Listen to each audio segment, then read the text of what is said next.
Okay, it says I'm live here. I'll pull this up. Now it's gonna show up again. Okay. Okay. Okay.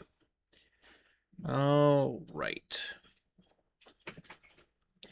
I'm gonna apologize a little bit here in advance. Like, you will hear a good bit during this. I just want to hear how audible that is. I apologize a little bit here in advance. Like, you will hear. It's not too bad, at least not to me. I don't know. Maybe you'll find it annoying. I sure don't. Let me put this a little lower. We'll tuck for the side. So,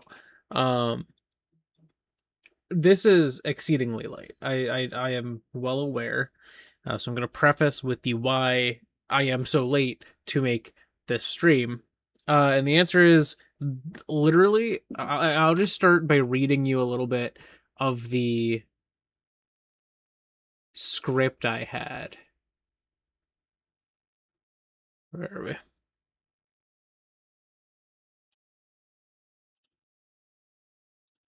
Where do I have that?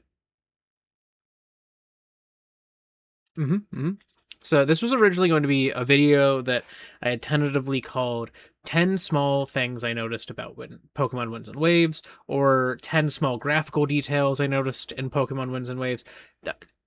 Generally, like, that was my original plan for this. And I'd started drafting this, like, almost as soon as the trailer had gone live. Like, it finished, and then I kind of started workshopping this after watching probably like the second time.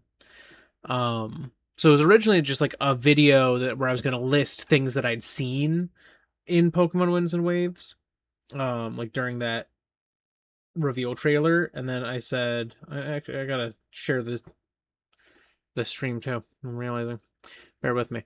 Also, hello.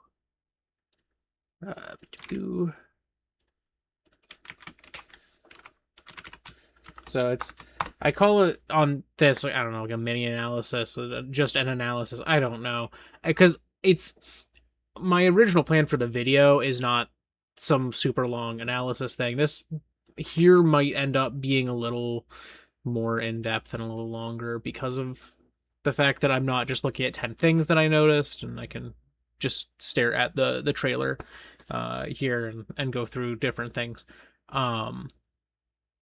But yeah, I'd specifically, let's see.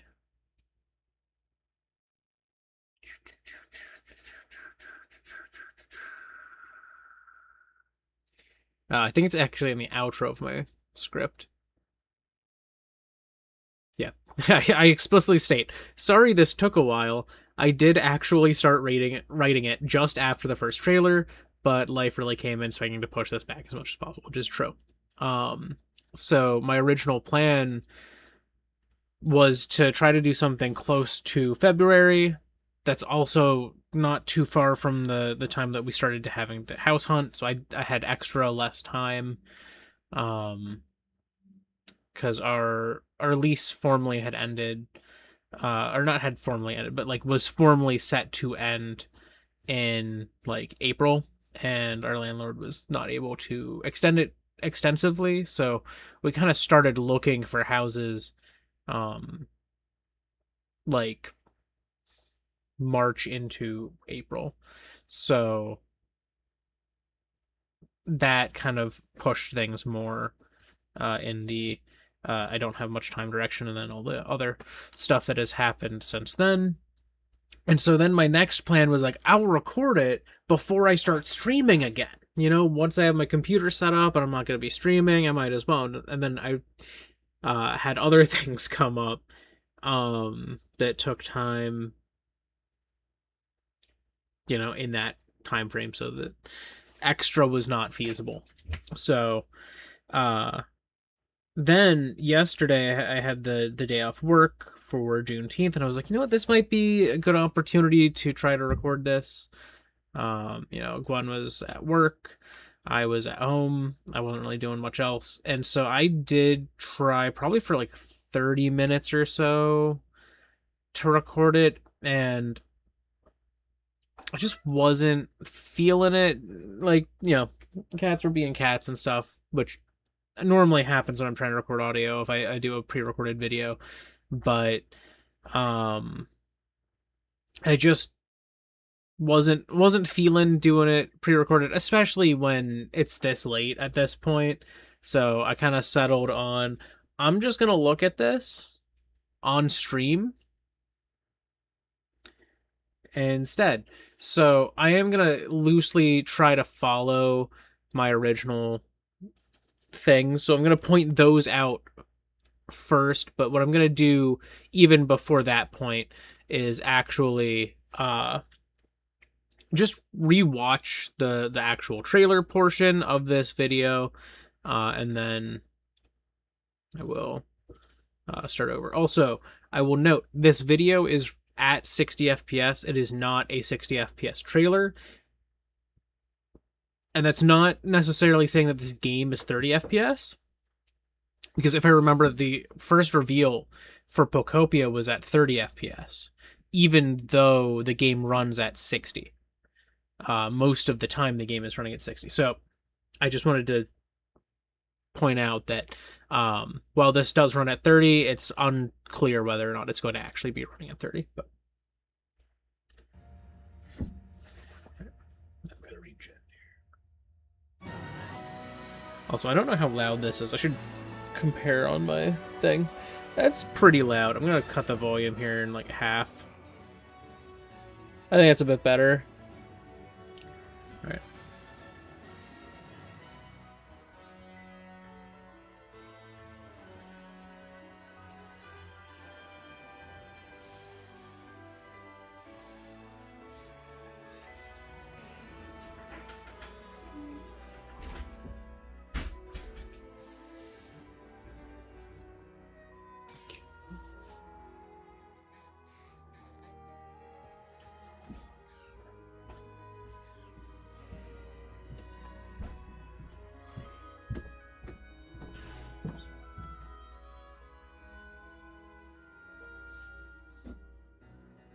Seeing some things that I'm remembering that I had notes on.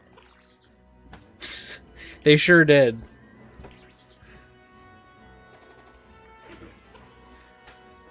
I love how we discussed like shortly before they actually did this trailer that they need to learn to use actual shaders.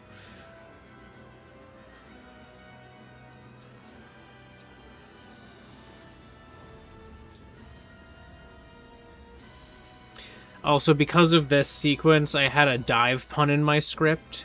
I was going to say, let's dive right in, and then it would be me sitting there and cringing at the fact that I even wrote that as a hard cut transition then into the into the first item on the list. Okay. So also, since then, there are rumors now that this is actually going to be a late 2027 release, which I was worried that it would be like January because they've done that sometimes, and I was like, I don't know, that might be a little too quick.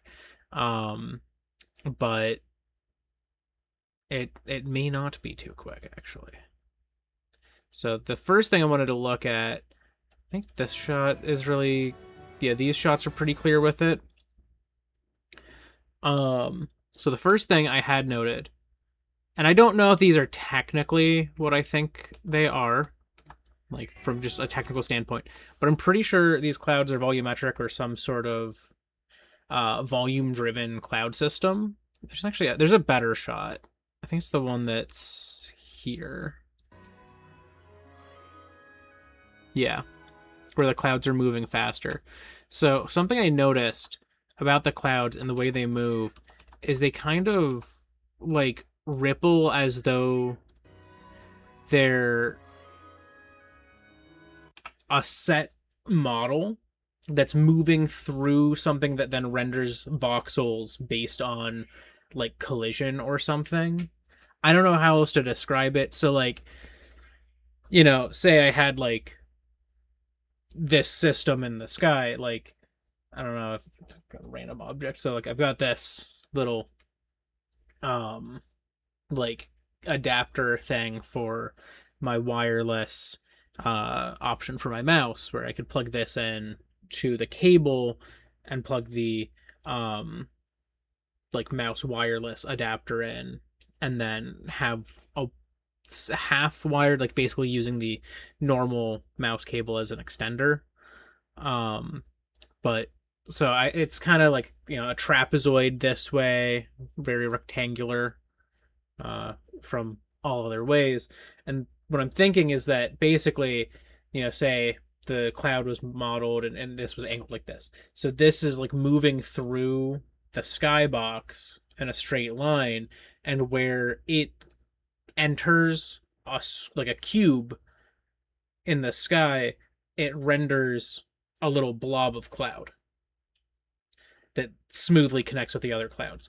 And so you'll get this like stair stepping effect where it'll like bulge out in one spot, and then it moves in enough that the next one up is in and goes bloop and bulges out there, and then the next one bloop, bloop, bloop.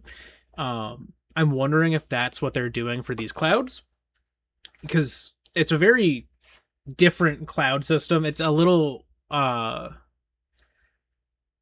like obvious, the resolution of this like voxel grid thing. But yeah, I think it's like snapping to a grid that renders a volumetric cloud, and that comes up at a point that I originally had later in the video, but I'm gonna bring up now, just because I don't have to have the coolest thing last here. It's a stream.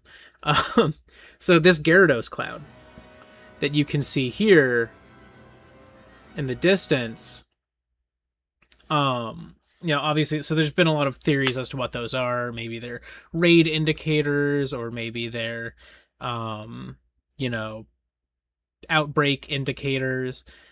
There's some people who didn't recognize that was the silhouette of a Gyarados and went, oh, this is one of the legendaries. But this is obviously Gyarados. And what I'm thinking is that,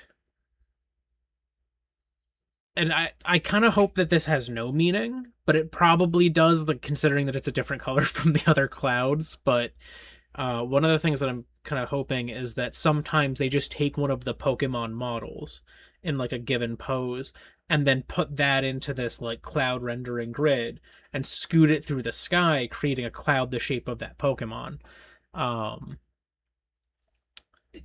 don't know if that's what they're doing. Maybe they have a specific other thing, but I think that could be very fun and add a little whimsy, where it's just like, yeah, when you look up at the cloud, sometimes it looks like a dog or a dragon or something. But here, this is obviously like a Gyarados. Like, that's not... that, I don't know what else you would say that is. And you can see that as the camera moves here, it actually does warp, because you can see it start wibbling. And you can see, so it's actually moving towards the camera. And you can see it bubbling in as it moves. And you see here, it like goes blue, blue, blue, blue, blue, blue, like it's moving through a grid like that. So I'm pretty sure that's something that's happening. And if it is, I think it's really cool. I, again, kind of hope that it doesn't indicate anything, because I think it would just be so much more fun to just, sometimes you look up at the sky and you see a Pikachu up there and you're like, whoa, huh. But it probably does mean something. I kind of like when there's just cute little details like that, like how in like Minecraft they have like the texture that forms the clouds that are overhead, and they have that one spot on the texture that has a creeper face, so that sometimes, very rarely, if you look up at the sky in Minecraft, you'll see a creeper in the clouds. And I think that's a fun little like cute detail to have thrown in. I kind of wish they had more things like that.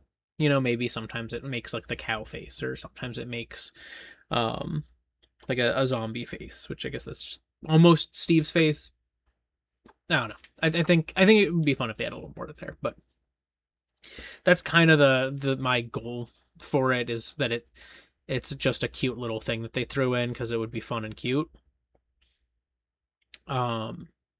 So the next thing, which actually you see there, and you also see there's like a specific shot of this. So it's the waves. We see the waves in a variety of different states. So like here in this first shot, these waves are very mild. But then if you look at like this shot, they were a little more intense. It's mild there again. But then you see this shot coming up here, and it's like those waves are moving. That's a lot of waviness. And obviously those waves look so much better than the original like wave attempts that they did. It is not moving in the same direction at all. I can tell you that because the other ones were moving like sideways to us. Like maybe they were diagonal, and it could be that the way we're positioned in that shot, it looks like it's coming more direct onto us. But I don't think it was moving the exact same direction. It could also be an effect of when they moved the camera in, that sometimes when you're using like free cameras in games that can mess with how things are rendered. So that could also have been that the camera was affecting that volumetric grid or whatever that the cloud was moving through. And so maybe that cloud wasn't actually moving, but the camera moving caused it to shift the grid some. I don't know. Like maybe that's just not a thing that normally happens with those. Like maybe it's just sitting in one spot, the camera's zipping by, and then it wibbles in the sky. Yeah, so with this water, like obviously this is like super detailed. Like you've got like the white water forming on the caps of these waves. And I just want to see if I like slow it down. I gotta make the speed so much more complex now. If you like slow it down here. Okay, that's really annoying in slow-mo. Yeah, you can even see that it's only white when the wave goes up, because you could see that the wave like kind of faded out for a bit. Let me go back here. You can watch as I think it was this wave here, where it started white there, but then as the wave moved through and this came back down, it went back to normal, and the white was over there at the peak of that wave.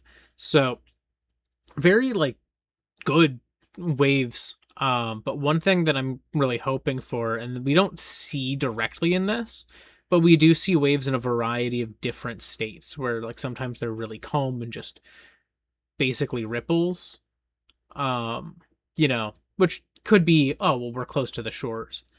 But I think that there's a chance that we get like dynamic waves, and I don't necessarily know if they're going to be like, I don't think they'd be simulated fully. Like I think it's more likely that they have specific wave patterns programmed into the game.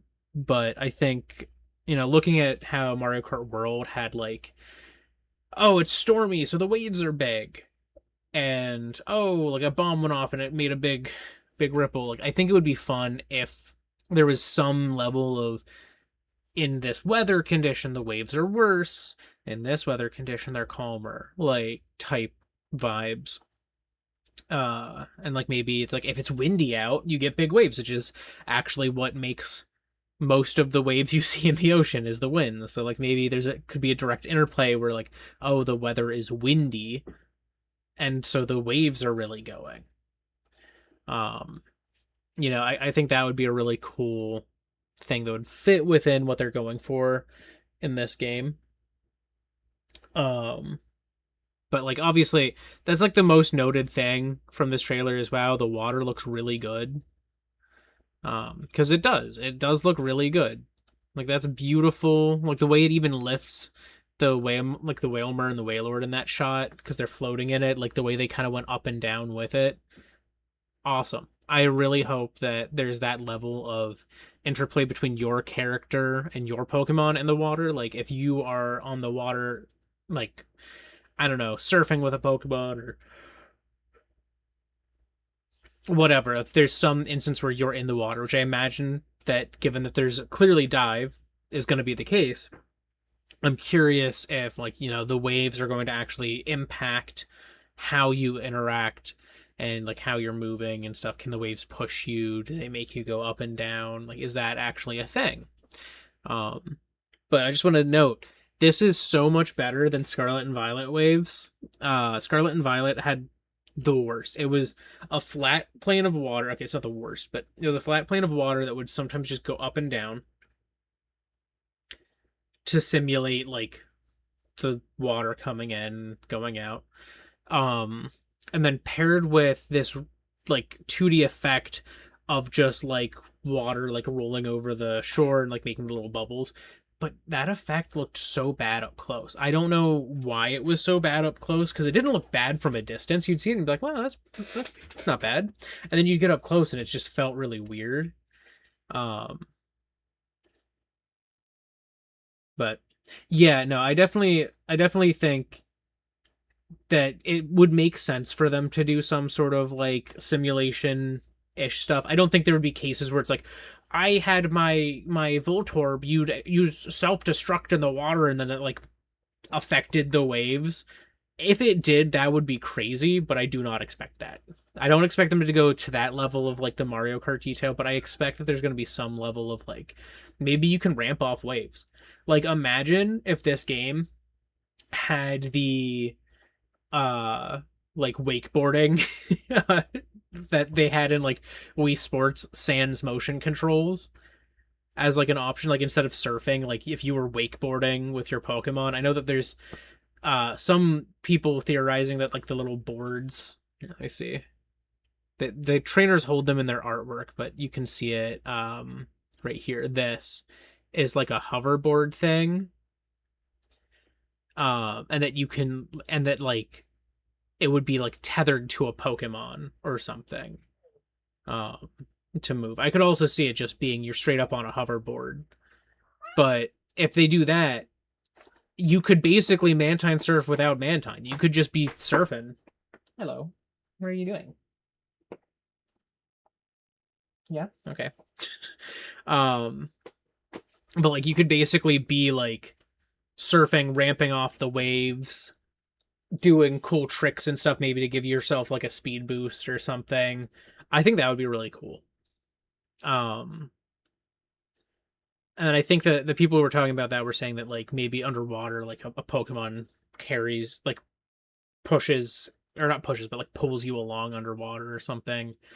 Though I don't know because I don't know if I don't think those are founded from like the leaks that came from the games.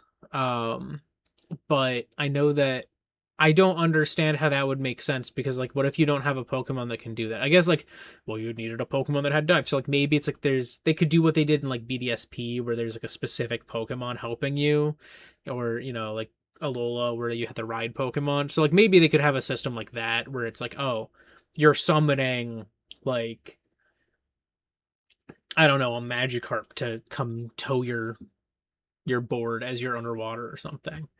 But I think that was neat. Um, so my next one, this one was for Ilka, and then they made Champions have a lot of reflections. Oh, the Rotom surfboard would go crazy. They would definitely Rotom this thing. If it's a hoverboard, it's getting Rotomed. So where's that shot? Yeah, it's with Gekwa. So right here, gonna keep because this is such a short shot.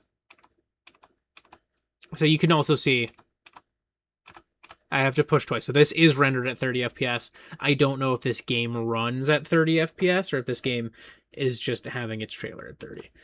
But the reflections here are pretty good. Like this is obviously not like a ray traced reflection or something. This is probably some sort of like screen space solution or something similar to what Ilka does, which I think their system I'm not 100% sure, but I can tell that it's a different resolution than the above stuff. So I'm wondering if they render, like, they have a separate camera rendering the scene from below. And then they're, like, projecting that at a lower resolution. I don't know exactly what they're doing. Like, if it's, like, a mirrored camera. And then they're just letting that be at a lower resolution. This kind of gives similar vibes to, like, how Ilka and like the Pokemon Works have done reflections much more than this gives the vibe of how Scarlet and Violet did reflections, because Scarlet and Violet, it was a true screen space one.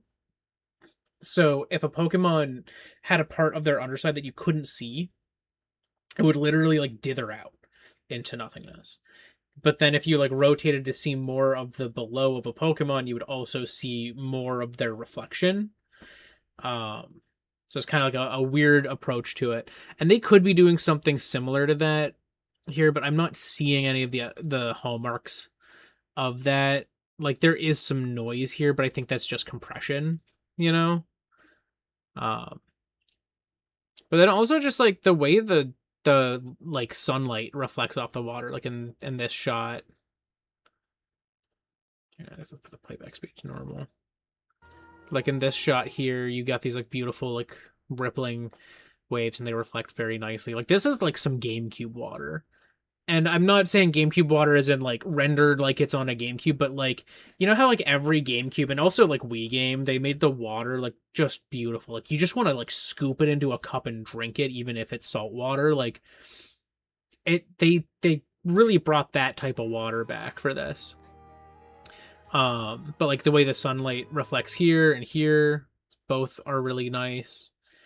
I'm gonna try to see if I can see any indicators of how the reflections are handled here. So I'm definitely not seeing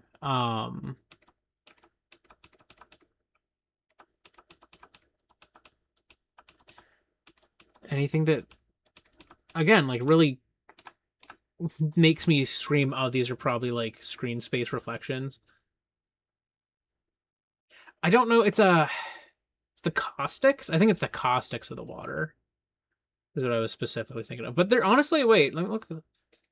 To be honest, I think there is subsurface scattering going on the bodies of water.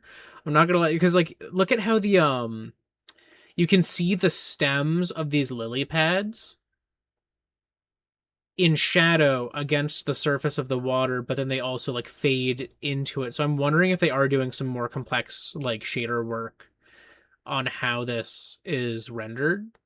But that's remarkably a nice detail. I hadn't even noticed that you can see all those stems there. So honestly, I think they are the way that they are handling the water rendering is carrying some of that light below this plane. But then, you know, I think they're cutting it off at a certain threshold where things fade out. It might not be using the lighting though. It could just be like it's like a shader or something. But I think that looks really cool. And you can also see like on this temple, like that's clearly an effect that's carrying into the Pokemon, because the deeper the temple goes, the more it fades out. Also, shout out to my goat Carnivine for making it back into a game.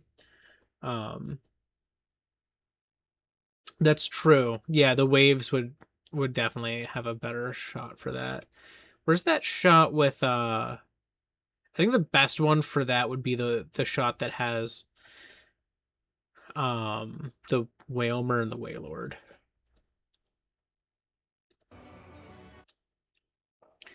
Okay, it's very short-lived, so let's take a look here.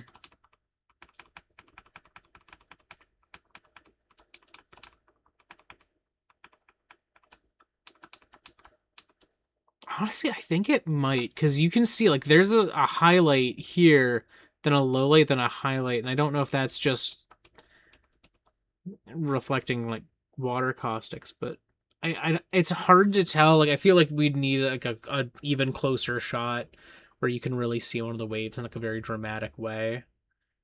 But there might be something going on there. Look at this shot. Because I'll tell you, like these feel like very real waves. Like something about the way like it has that like rim highlight on the top, then it falls off into darkness, and then you get like across like these other little ripples, these softer highlights. It feels very like, yeah, that's water. That's what water looks like. Also, like some of the ones in this shot are very like pointy.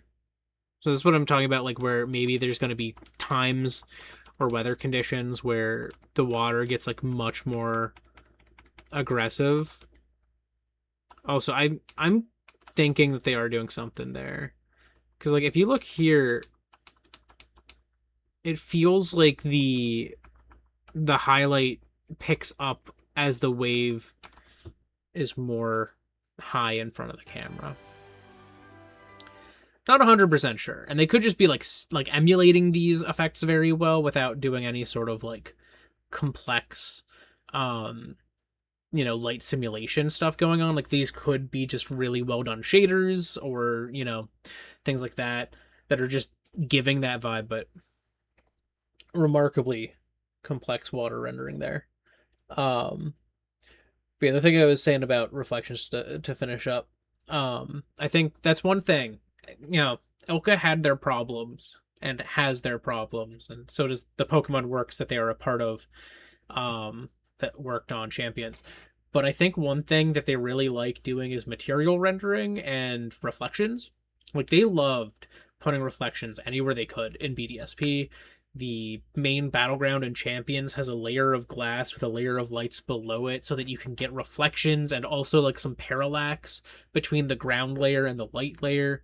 There's some like crazy stuff that they very much seem to like doing. So this, I don't know, when I saw that I was just like, I bet they're happy. I bet they're happy to see that get into like major releases that they have not touched. As far as I know at least. So this next one I've got is this one I might be crazy. There's a chance that I am crazy. So I'm going to pull up, but I don't think I am, considering that the Pokemon Works managed to make this happen in Champions. It's actually the shot after this. So here, I'm not crazy. I swear I'm not crazy. I feel like I can see the leaves behind this wing.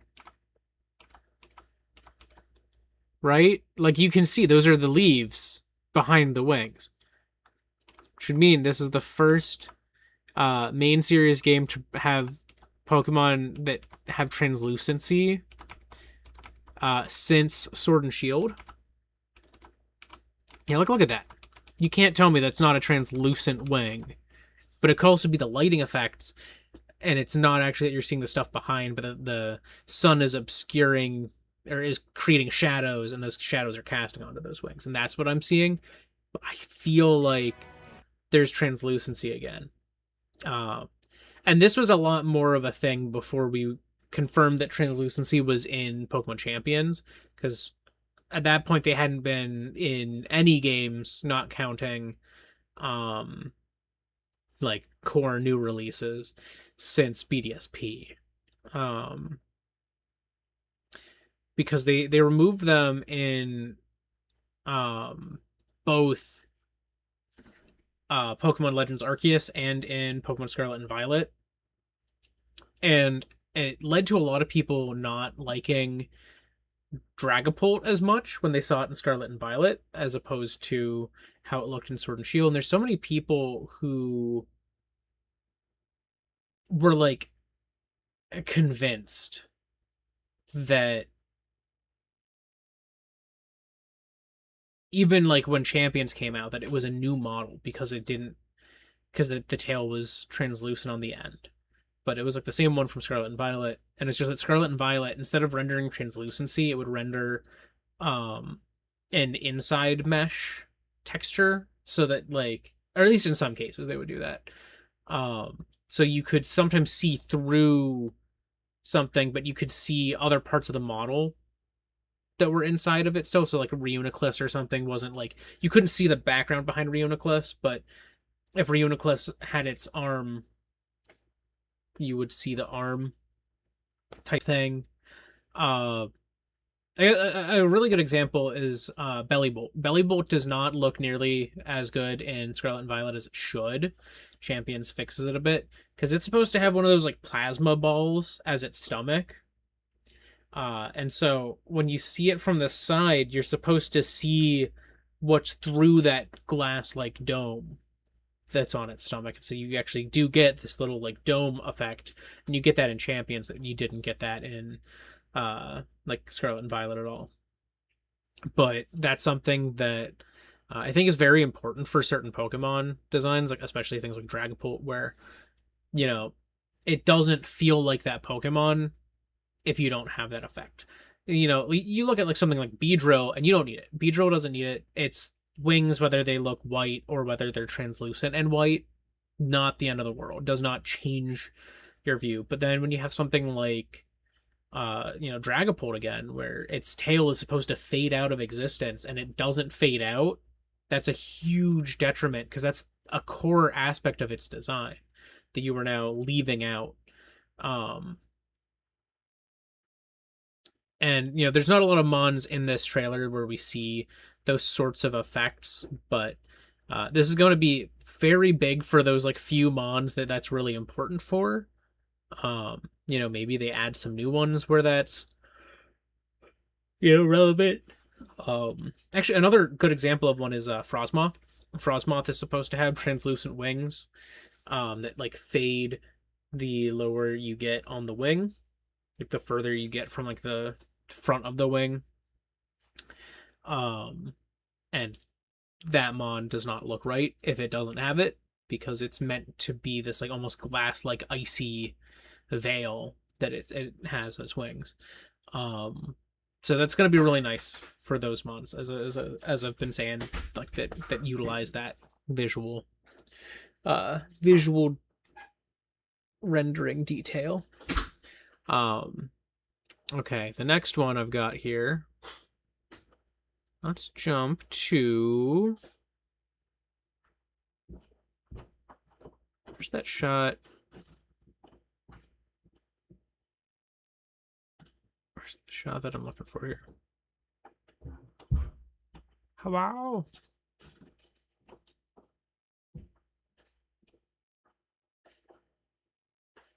This is such a short shot, so I don't know. It doesn't show up in any of those little thumbnails. Ah, here it is. Pokemon act as light sources. So this is something that I've always wanted.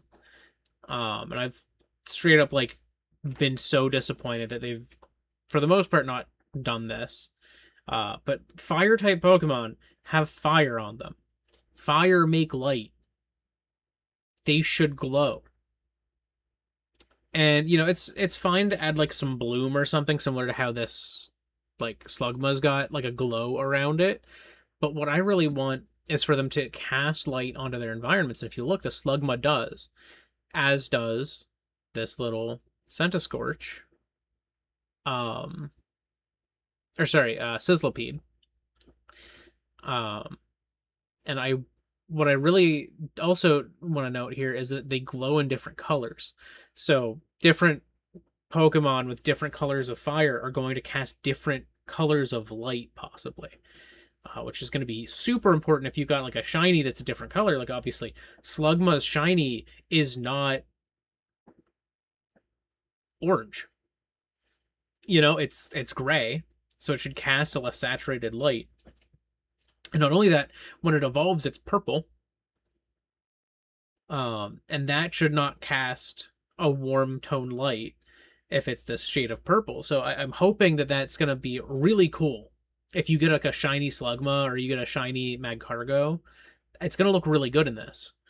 But this is like something I've really wanted from Pokemon for a long time. Just because I feel like it's such an important thing in making like a fire type feel like it's part of its environment, And so this shot, one of the ones, like genuinely when I saw this the first time I was watching, I was like, oh my god, they did it. So I love this. I love this a lot.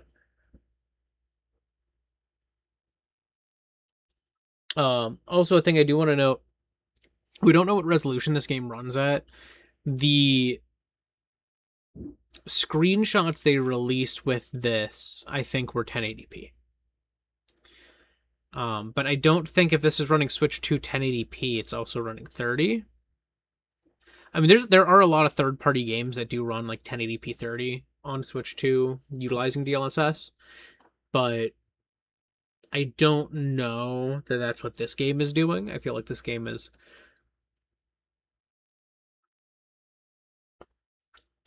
it doesn't have a lot of DLSS artifacting, so I don't think it's running at a sub 1080p resolution. But again, like we might see more as we get more trailers on that. So something I want to note, you can kind of see it here, but where it's really noticeable,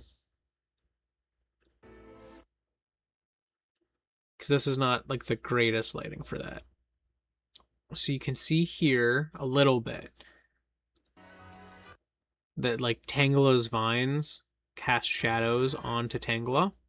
But what I think is the best shot for this, again, a lot of this lighting is pretty soft, so it's not as easy to tell. But if I go back, you can see here, Tropius's wings appear to be casting shadows onto its body. And you can kind of also see that with this gloom, how it doesn't have a lot of light hitting its face. It appears that the leaves are actually casting like shadows onto its face, even though there's like little moments where it has light hitting its face. And this is something that they do in Pokemon Champions, which is having Pokemon cast shadows onto themselves by occluding things with other parts of their body. Up until Pokemon Champions, every Pokemon game has rendered things where it's just checking where the light is and then putting the brighter lighting onto the section closer to the light and putting it in shadow where that's further, like where it wraps to be further.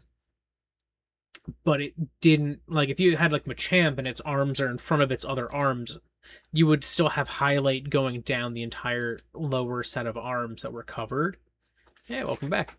So I think that you know, it kind of hurt how those mons looked. Any mon that has like these really complex structures, like you'd expect to see it casting shadows onto itself, and so I think that makes them look a lot more grounded and real, which helps if you're going for a more realistic art style like this game clearly is. But if you're going for something cartoony, even like that can still give it a pretty grounding sense. You know, especially considering like they cast a shadow onto the ground. So if they're casting a shadow onto the ground, you would hope that their shadow is also on their body. And so it can sometimes lead to like a bit of a mismatch in how it looks. But I think this game definitely seems to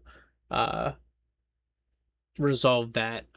In my video, I was going to show one of the key examples for me is in Pokemon Legends ZA, they don't do self-cast shadows, but in Pokemon Champions, they do.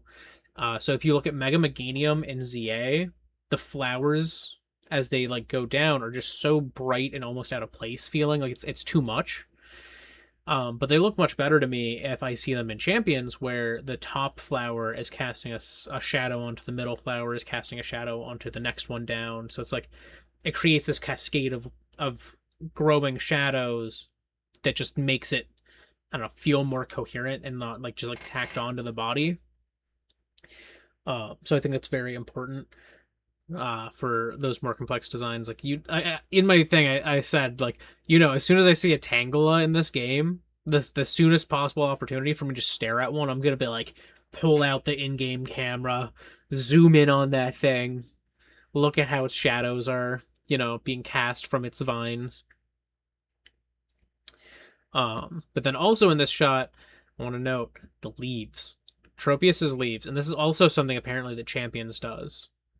And it's not just Tropius's leaves, it's also these leaves up here and these leaves up here. Leaves have a bit of like light pass through, where if the game is rendering a shadow on the top of the leaf, it renders the shadow on the bottom of the leaf, and anywhere that it's not rendering that shadow is like being lit by like subsurface scattering looking lighting. And this is something they actually do in Champions. It's very hard to notice there because there's not a lot of mons that utilize that. But Charizard has these like membranous wings. And so when Charizard is flying in Champions, the undersides of the wings are lit more than the like, you know, little orange lines that, you know, run on the edge of the wings. Um, I imagine the same is true of Aerodactyl, where its underside of its wings are rendered like that. So I think that's really cool. And yes, I would love for Tropius to have something that makes it more viable because I think it's such a fun design. Its stats have just never been there, and so I've never really had the opportunity to use one and like enjoy using it. So I think what I would love to see is I want to see baby and evolution. I want them to double down on giving Tropius some love. Um or Tropius. It's tropical. But like I want them to double down on it. Bro deserves it. This is an awesome design. Um and so like having these leaves as they are here though is beautiful.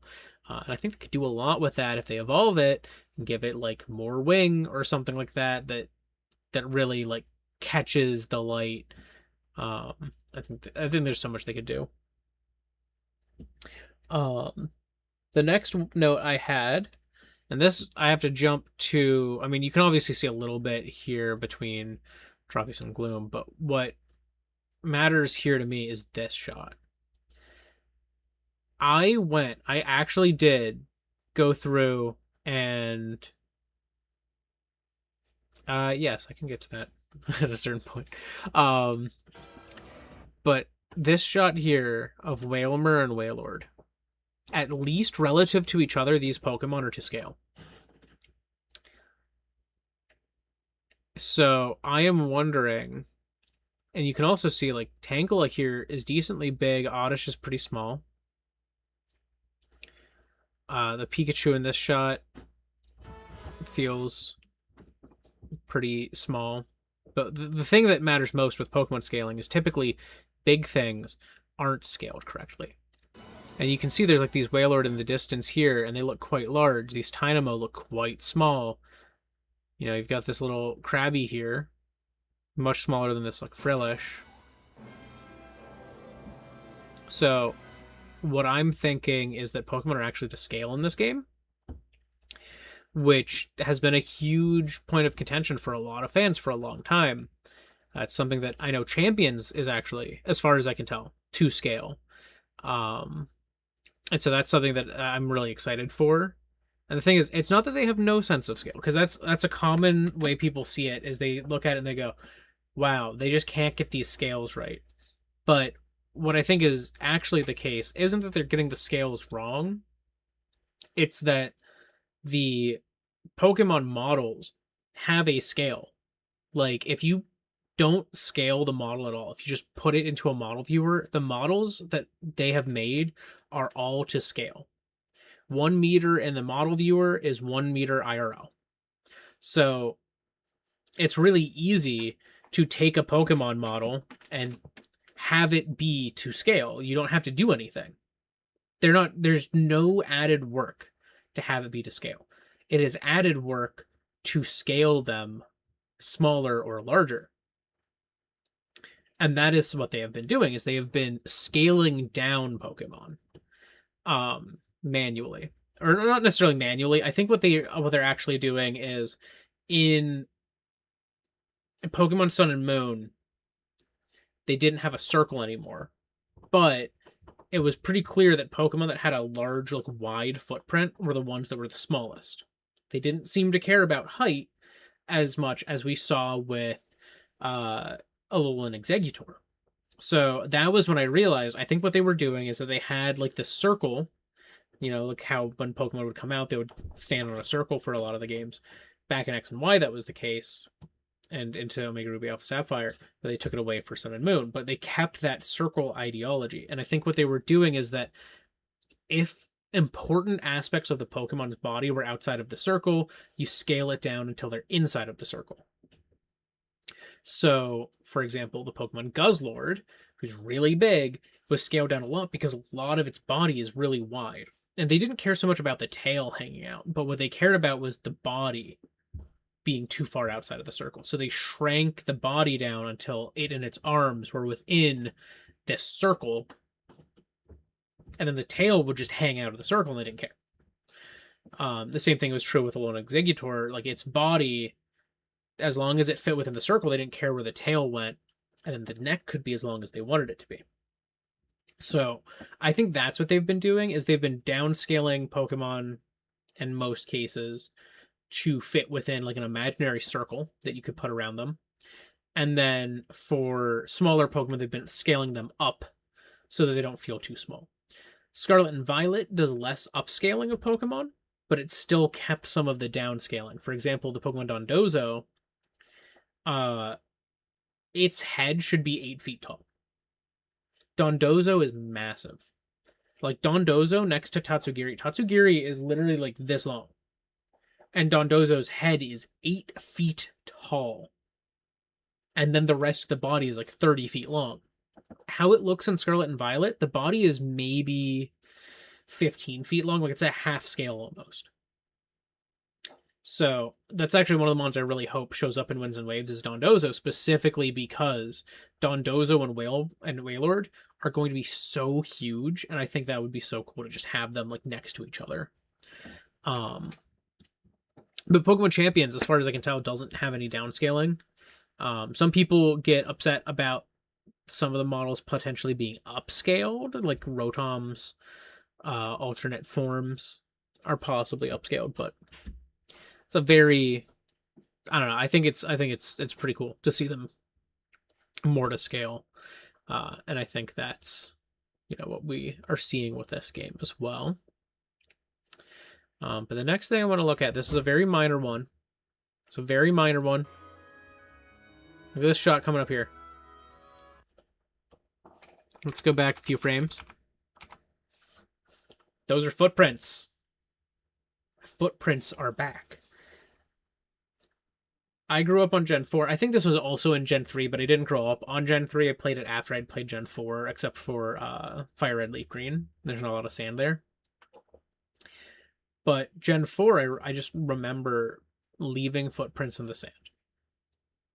And it was such a pleasant thing, like especially because those games had like footprint sounds, so you could hear as your trainer would be like crunching through the sand, and they'd leave these little footprint trails, and then those would fade back out. I loved that. So seeing it back here, even though it's such a minor thing that doesn't matter to like anyone, I saw that, I was like, oh my god, footprints are back. And I think it's so cool. Now, what we haven't seen, though, is if any Pokemon leave footprints. I don't think there's any shots of the beaches where you can really see that. Let me see. What's going on in this shot with the Krabby?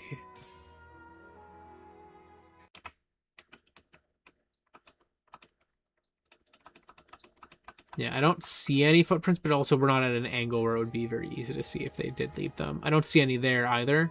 So I don't think the Pokemon are leaving footprints, at least not as of this trailer. Let's see if the starters... I don't think the starters do any walking in this shot. Yeah.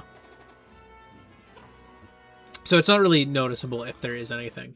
But I would like the Pokemon to also leave footprints. I mean, they had all of those footprints that they were making for years, where every Pokemon had like a footprint in the Pokedex.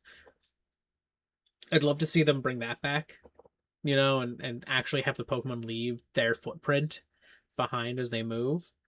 I think that would be so cool. I don't think it's a necessary thing, though, and I think that this trailer not showing anything of that, it doesn't necessarily mean that they won't or that they will.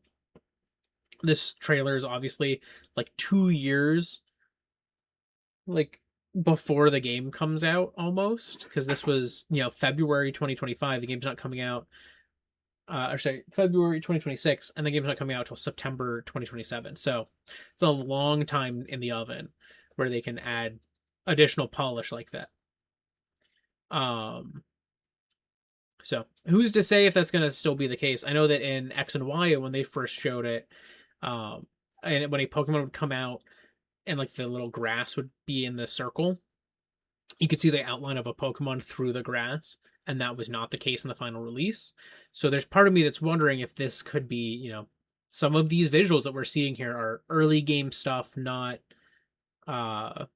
not finished, fully polished visuals, which, often is the case with Pokemon trailers. You will notice like small updates, more than a lot of other Nintendo franchises, but kind of in line with how a lot of older trailers of Nintendo franchises were. But I think having Pokemon Leaf footprints would be a very fun little thing.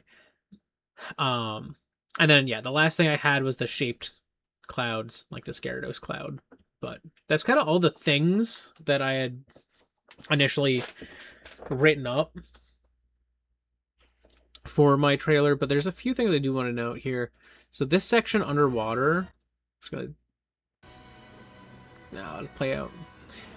This doesn't feel like in-game footage. It doesn't have a disclaimer at the bottom of the screen saying that this is pre-rendered. But I don't know, something about this shot specifically feels pre-rendered. Where like they go underwater. Because obviously they've been playing with free cam stuff, but this shot here doesn't feel like them playing with free cam. But like maybe this is. Maybe that is what the underwater in this game looks like, and it's just that good. But genuinely, it feels like it's like a little, I don't know, too crisp. Like this is definitely in engine. Like you can see that these rocks have clear texture work on them and stuff that's like, slightly lower resolution than like this ground here. So like this could be just completely in engine in game and not be a pre-rendered bit, but I don't know. Suffice it to say, we won't know till it comes out.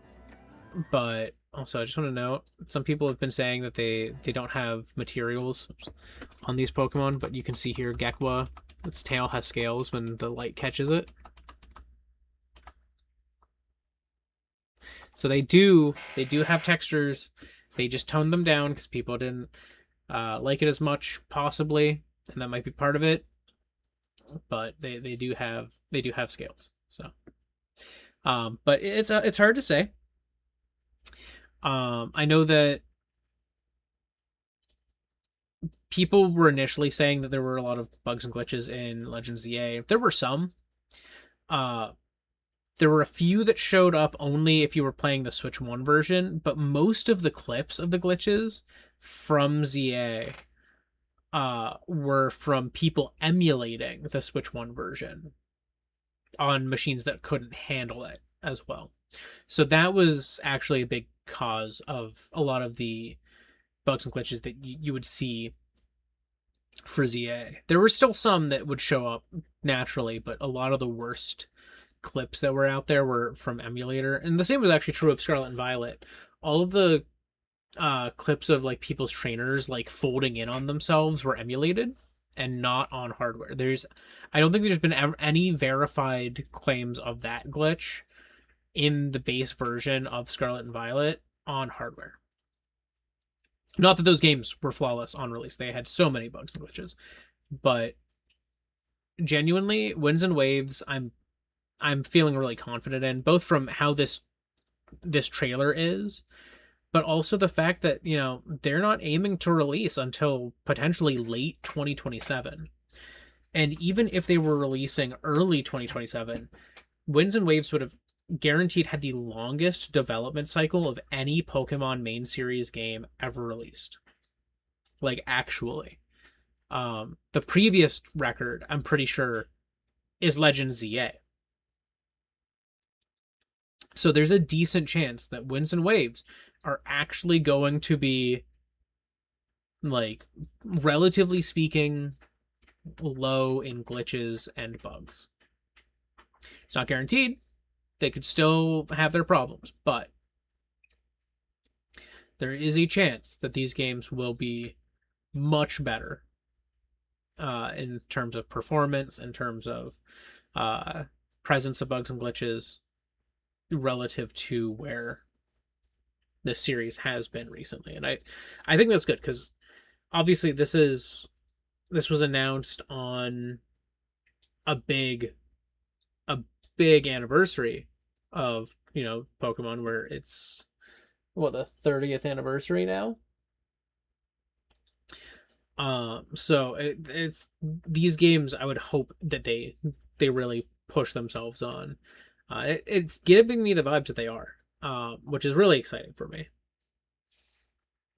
I think Scarlet and Violet did hurt the reputation of the franchise quite a bit. I think, especially that launch build was really bad, and they did fix a lot of it pretty quickly, but it still ran poorly. It still did not look visually appealing in like 90% of circumstances. Like, if you were to take a random screenshot at any time that you were playing Scarlet and Violet, it usually won't look good. The game looked atrocious for VGC, which is, I think, a big part of why they made Champions. Because Scarlet and Violet do not look good in doubles. It's not uncommon for certain camera angles for the Pokemon that you're fighting to be at a lower model, like lower LOD model detail. So like they're running at like this really low polygon count model. And so that's like definitely like a big knock to the reputation right there. I think that overall, despite the games looking very visually bad, which I think hurts your reputation the most at large, is your visuals, because anyone who sees a screenshot or who sees a video of the game, the visuals are what they will be seeing first. But I think Scarlet and Violet, for the most part, a lot of people really liked the writing of. So even though, and also the gameplay loop. So even though the game had visual and structural issues, with like how the level balance was handled, I think that within the community, there was a renewed feeling of they can still write good story. They can still make fun game.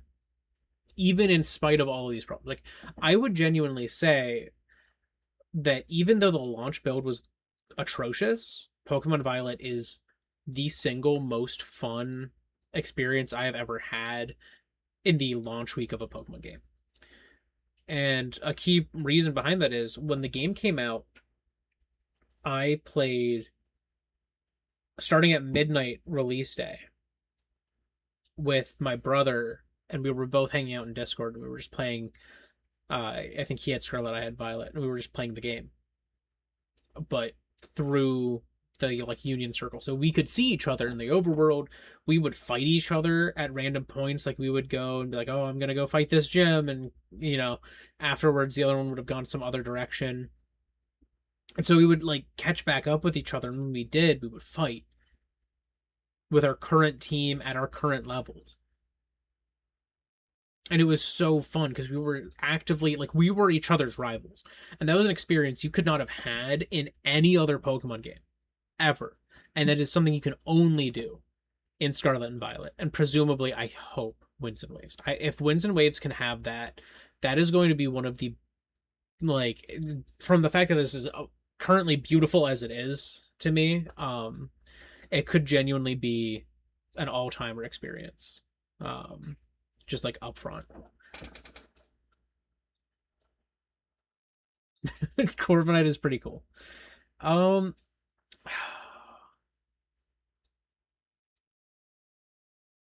I feel like this is gonna get some flack because this is not a common take, but I would say Gen 2. I love the new Pokemon from Johto. I there's only 100 of them, and I think so many of them, I really just am so attached to those designs. Um, I know that, and that's not a common take. It's pretty rare that Johto is like a favorite region of New Mons, but um, there's just something about them where I think they strike a nice balance of complexity and simplicity that just really appeals to me, where they so often have these really simplistic patterns to them and designs to them, but their models and like their actual like bodies are a little more complex. I think that's really cool. Uh, I don't know. It just it I adore them. I really like the design of Hoot Hoot and Noctowl. I really like Sentret and Furret. And those are just like early area Pokemon. I really like Mareep and Flaffy and Ampharos. Um, Blossom is such a good grass. So it's like the grass type in my head is Blossom. Um, it's not my favorite grass type, but it's so like indicative of the vibe of grass types. Um, I think that I think some other notable notable things. I think Houndour and Houndoom are some of my favorite dark type designs, and they're some of the first that were ever done. Even though they're not good mons, I don't think that Houndoom is a particularly strong Pokemon, but I think it looks very good. Design wise, it is very good. Um, Lugia is one of my favorite legendaries of all time. In no small part thanks to Pokemon 2000, like the movie that had Lugia, but uh, I don't know. I love Johto. I think some of its weakest points for me are like Typhlosion, and so many people love Typhlosion. Um, I love the design of like Chinchou and how like odd it is, but then I also really like how smooth Lantern is. Like Lantern's body shape has always really appealed to me as a Pokemon design thing. So it's like there's so many like mons that I just love from Gen 2. Even though there's very few of my favorites that are actually from Gen 2 that are like genuine favorites.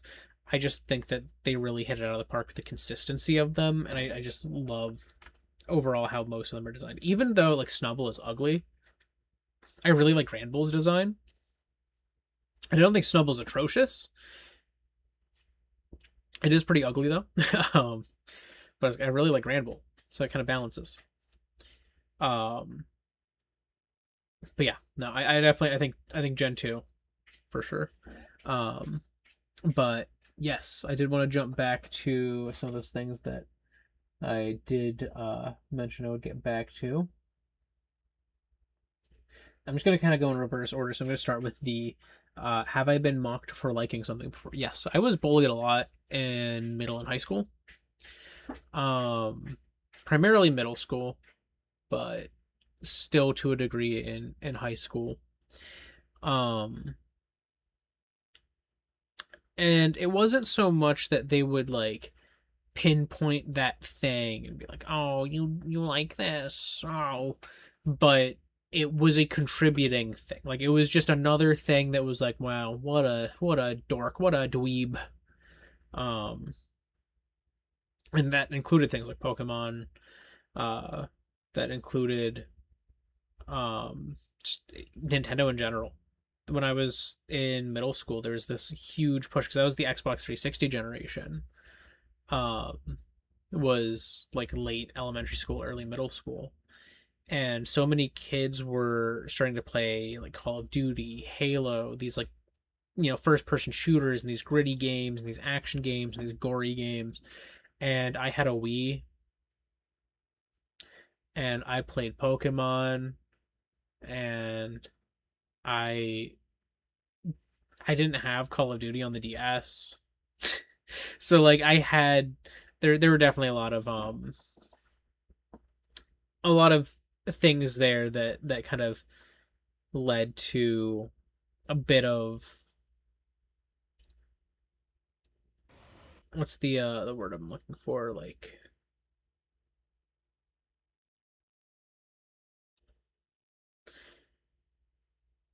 I don't know, I guess fodder for people to like bully me based on. So definitely yes, but it was never directly stated so much as like used as another way in which I did not fit in. I was not the norm. Um, but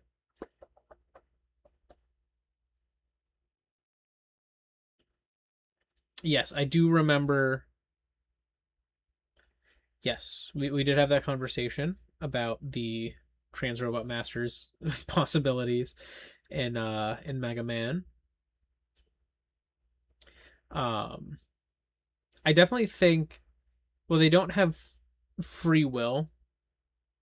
Oh my god, was Hornet Man force masked and Splash Woman force femmed? Um, I definitely think that, yeah, there's some interesting room there for sure. Um, I don't know, I'm curious if there are any others that kind of stand out in those ways within the community where like people are like, oh, are they? Also, can I just say this opening shot here, this is hideous. It's so garish. This is very garish. I don't care for this shot.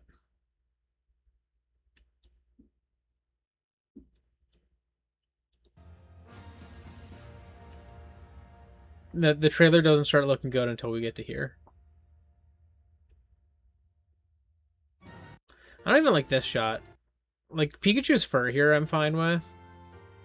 There's just something that feels so weird in this specific shot. I don't know what.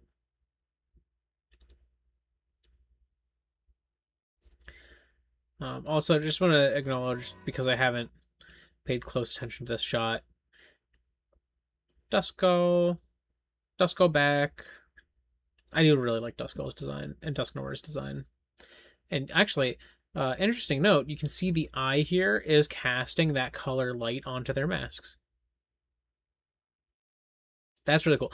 I think Dusknoir is going to look really cool, and it's got like its little glowies when he opens his mouth and stuff. That's going to hit.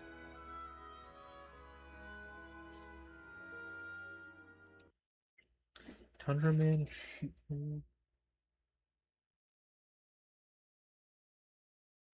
True. True. I could see there being like a level of, well, they don't have full free will. They have a level of like emotion. And so like they kind of are reliant on people to give them the circumstances that they want to be in. I was just watching how the water lapped against the rocks there.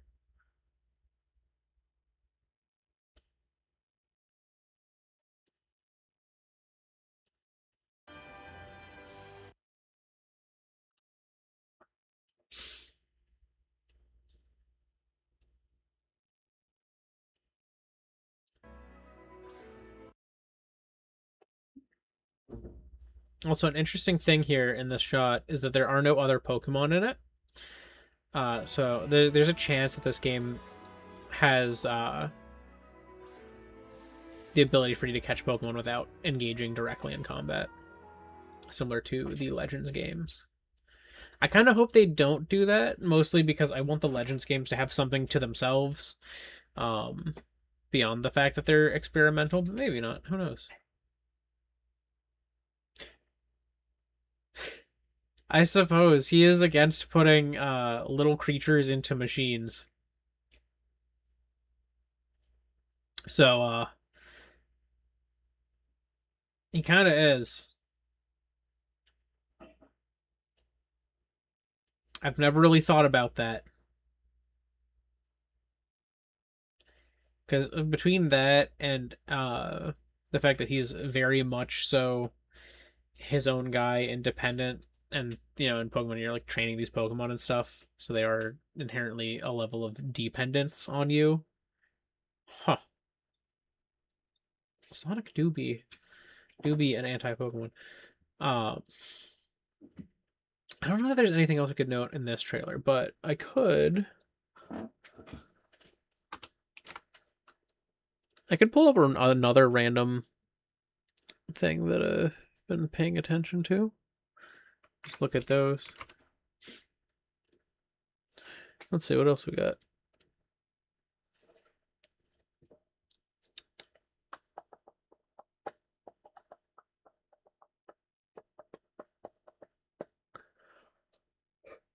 I've been reminded I need to get Digimon Story Time Stranger at some point on my Switch.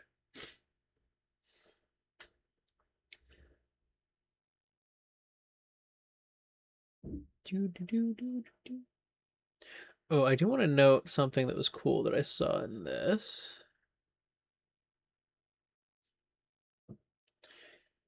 And I'm gonna pull this up. Not that there's much to talk about in it. And I want to pull this up because there's some things that I can talk about in that.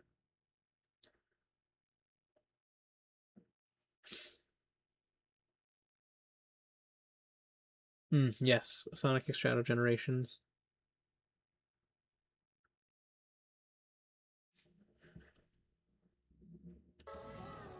Ooh. Stop playing audio, all of you.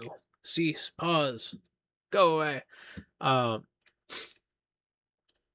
this is just a small thing that I noticed in the Treehouse Live footage for Splatoon Raiders, which I feel really wasn't that necessary. I am not gonna lie, as much as I am looking forward to Splatoon Raiders, I am so worried that they are going to hit this one with its direct and basically do a full freaking Mario Kart World direct again. Oh, so I just want to look at the amiibo real quick because I think they mentioned that they go together. Yeah, so big man facing this way, and these two here, well, doing a little bit of a bad job, but hopefully you can see that they kind of dock together. Oh, okay, I see what they're saying. Turn it a little more that way. Yeah, okay, that's neat. That's neat. I was trying to see if they had the date for the direct noted in this. Because they're having a direct for this at some point. But what I actually wanted to note was, yeah, this section. But it's also Gonna lower their volume more. So this game has one big step up on Splatoon 1, 2, and 3, and that is the way the paint like dribbles down like that and you see it. It's good. Like they noted how good it was, but like that's good. That's crisp. That's delicious. I think they really the way they render ink, even though it's still just a flat texture, just improves with every game. At the same time, I think it looked best in the first, but I just that was one thing I just wanted to note about Raiders.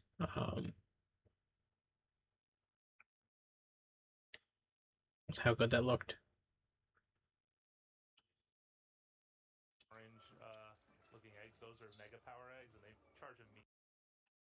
I do kind of wish that this game was still fundamentally a bit more of a different game from normal Splatoon, but still.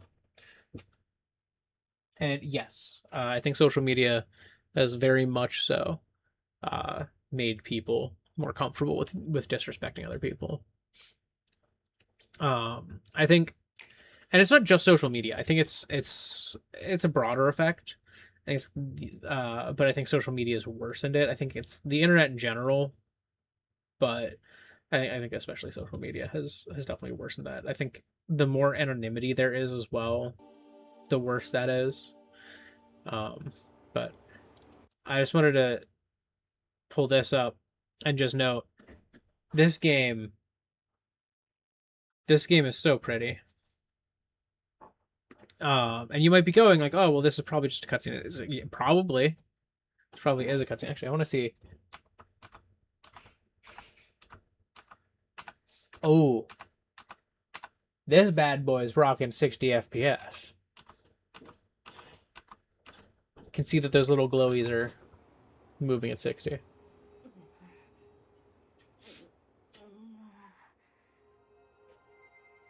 But you might be going, well, this is probably just a cutscene. Yes. However, note these are textures and that there are polygons on these hands.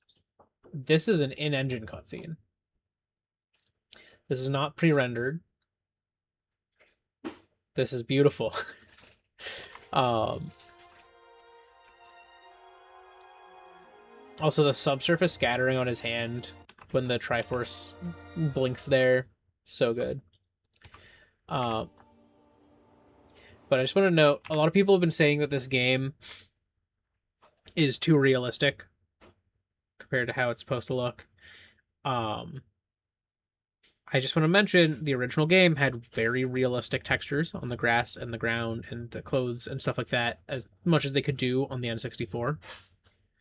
But I also want to mention this is not realism.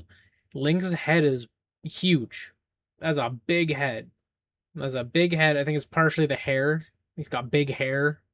A little man. But it's pretty big. It's a pretty big head. It's just want to call attention. The absolute nog on this kid. But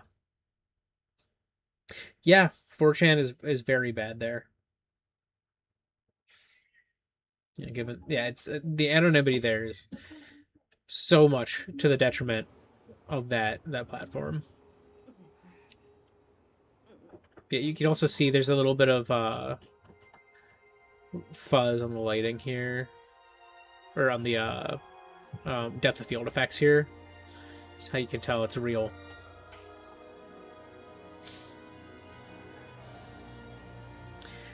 I will say though, this coarse cracked texture, no guys, you should be doing nice letters like this. You literally have the nice version right here. Why can't you use that on the Zelda text? You don't have to keep using the cracked one. That was very Breath of the Wild. It doesn't need to stay that way. Okay, that's all of that. I like how it's recommending the stream I am doing right now. The last thing I wanted to highlight, and I'm just going to preface with Xenoblade trailers are always bad. They're always so bad. However, I just want to bring attention to, so you can kind of see it here. See, there's like mountains here, but there's water here. And then here we have the sea, but in the sky we have more sea, and we've got like structures and stuff. I don't know that this is the inside of a sphere, but I think that this world is literally like rendered in a bowl, maybe bowl shape. Also, this game's running at 30 in this trailer, so presumably a 30 FPS game. It's pretty stable 30. Which most Xenoblade's been 30. So I don't care.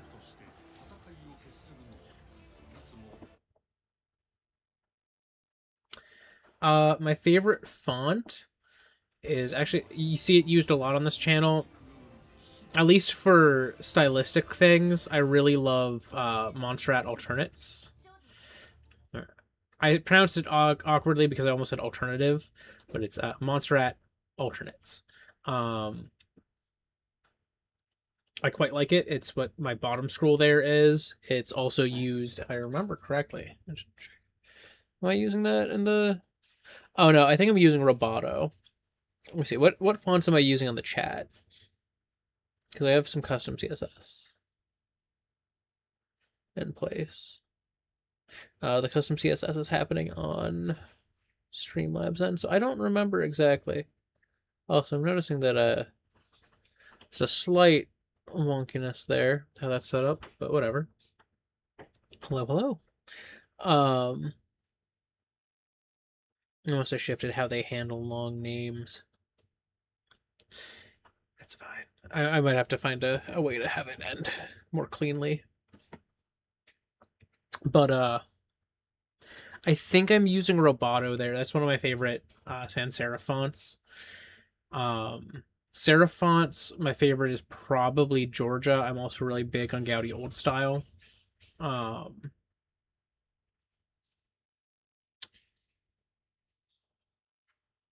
But whoops. I hit. Hopefully, I didn't hit anything that did anything. I hit K while I was. But yeah, wait. Okay, actually, in this shot, you can see how high up you're able to see more stuff in the distance. This might straight up be a sphere. Wait, I need to see more of these shots outdoors. Yeah, and you can literally see the world rolling as you run. So it's definitely like this is the inside of a sphere or something. There is also the possibility that it's not that it's the inside of a sphere, but because I've seen some people like point out some things that look like it could be a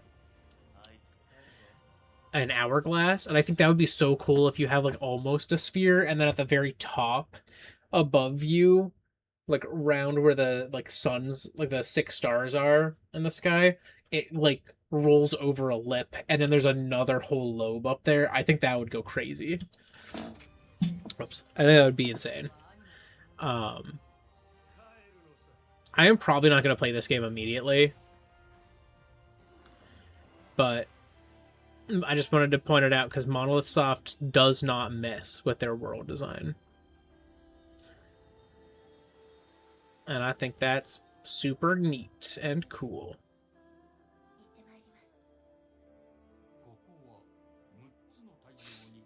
Also, I 1000% extremely highly recommend checking out the other Xenoblade games. I have not played 2 yet. I don't own 2 yet. I'm going to be buying it at some point.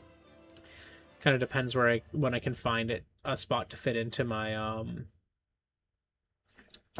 like game plans because they are a little larger.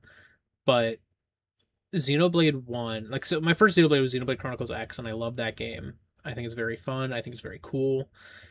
Uh, Xenoblade Chronicles 1, when I picked it up on sale at like 40% off on the eShop, which they did like right after the Switch came out, like the Switch 2 came out. That game sucked me in so fast. I was enamored. I would like Gwen could attest to the fact that I would get home from work and I would be playing Xenoblade. I would be on break at lunch. I would be playing Xenoblade. I would be right before bed. I would be playing Xenoblade. Like I was so enamored with the first Xenoblade Chronicles when I was playing the definitive edition, and it genuinely it's I played it and I'm like, this is one of my favorite games of all time. And I didn't think it would top X because X was so big for me. X was a 9 out of 10, and I very rarely give a 10 out of 10. And when I was trying to rate Xenoblade 1, anytime I tried to be like, well, I could dock it for this and put it to a 9, it felt more wrong to give it a 9 than it felt wrong to give it a 10. So I was like, well, I gotta go 10. If I would feel more wrong not letting this be a full 5-star score, and by letting it be a 4.5, then I know what I have to do.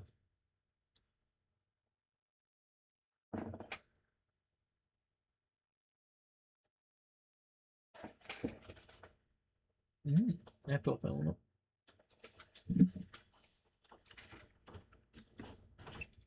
Here, right. I'm gonna keep this up, and then I'm gonna just pull this up on a separate window.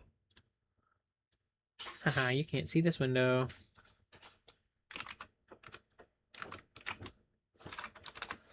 Is this the... Okay, yeah, it's this one. That's what I thought. I was gonna say, I'm like, is this the Sonic font where it's got the like diagonal like in the O? Yes, yes, it is. Yeah, that is a good font. I'm not huge on how the G looks,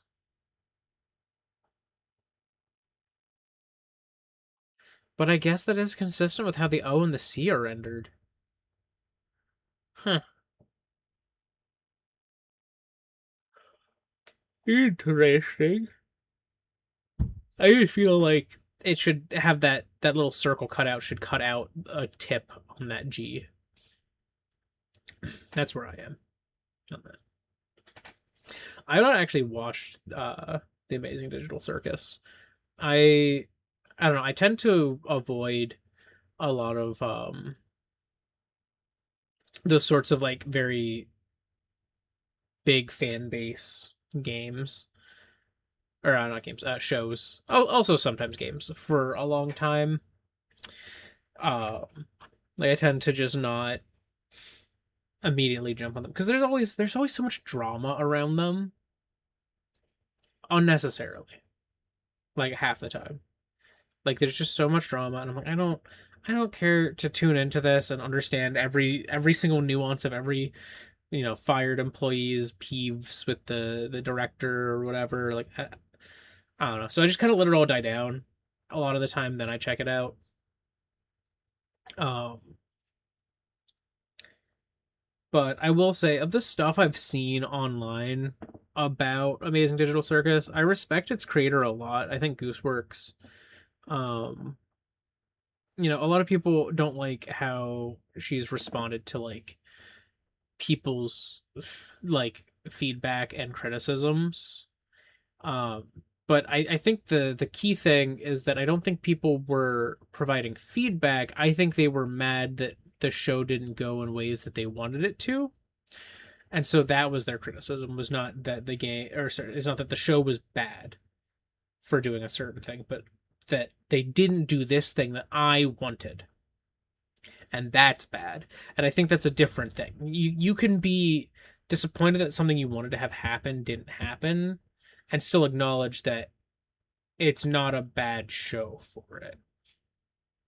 And I feel like that's something that the fan base does not always pay close attention to with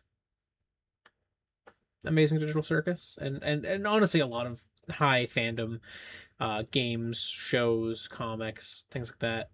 Um, and I respect the fact that Gooseworks stood her ground on those decisions. Those are creative choices. It's a good thing to take constructive criticism, but I don't think fans always or even often provide constructive criticism. I think sometimes they just kind of get mad and just kind of complain about things. So I respect what she's done. I have not watched the show, so I have no opinions on whether it's bad or not. I did enjoy. I saw like a clip of the announcement for their Fortnite collaboration. I did find it very funny when, uh, like, Pomni was like, "Oh, I'm too short for Fortnite," and then like the guy like stretches her. I thought that was a funny thing because like she is too short, and then they thought, "Oh, now she's tall enough." So I thought that was kind of funny. Um, but that's like all of what I've seen of the show. I have not watched it, so I can't really speak heavily to it. Um, I plan to check it out someday, just probably not immediately. Uh, just to get a feel for it. Um, I did watch Game Overs at launch, and I or not immediately at launch. It was a couple weeks after, but I really liked the first episode of Game Over, so I'm really hoping that Ross gets to do more with that. But also, I just want to highlight how cool it was that they did these little nods to like big things from the games, like the seasons in Gen 5. Snow in Gen 4 was a cold region. Uh, the bridges and puddles, the little reflective puddles. Like this is such a good nod to Gen 3 right here. This, a doll for a secret base, these for the contests. Oh, there's a Kecleon there. Oh, he's got a stripe visible. Look at that. Like the sheer traditional Japanese vibe of Johto, as well as the introduction of some new evolutions. Dark types came in for the first time. I wish they had something to represent steel types in here. The first one being in like black and white, I thought was cute. And this is obviously Viridian Forest, the first place you could ever encounter a Pikachu. So I thought that was fun. But it was after 5, you get into 6, and it's like, oh, it's Lumio City. It's this like bustling cityscape, but with this like very French charm. The Go Goat taxi service that sucked.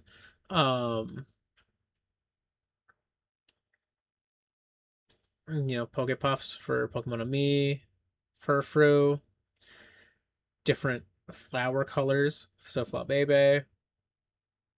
I still think that was a genius way to have a variety of spawns on a route, is just have different colored flowers that have different spawns.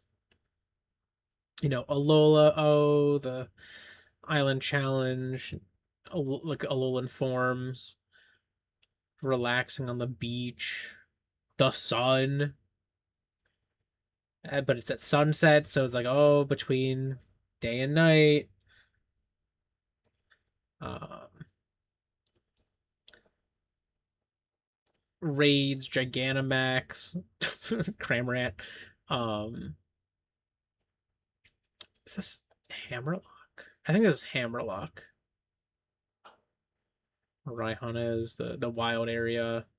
Curry. And then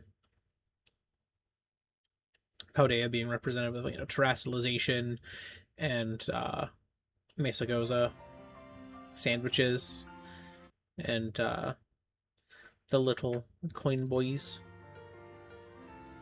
And then it's like, ho ho, that. Oh, with Ding Dong, um, I have heard about that. Um, as far as I know, their beef is squashed. I think that's the biggest thing that annoys me with like online drama, is so much of it is people holding people accountable for things that, one, you don't really have a way to hold them accountable. Like, people hold themselves accountable for things that they do. You can't hold anyone accountable for anything. They hold themselves accountable.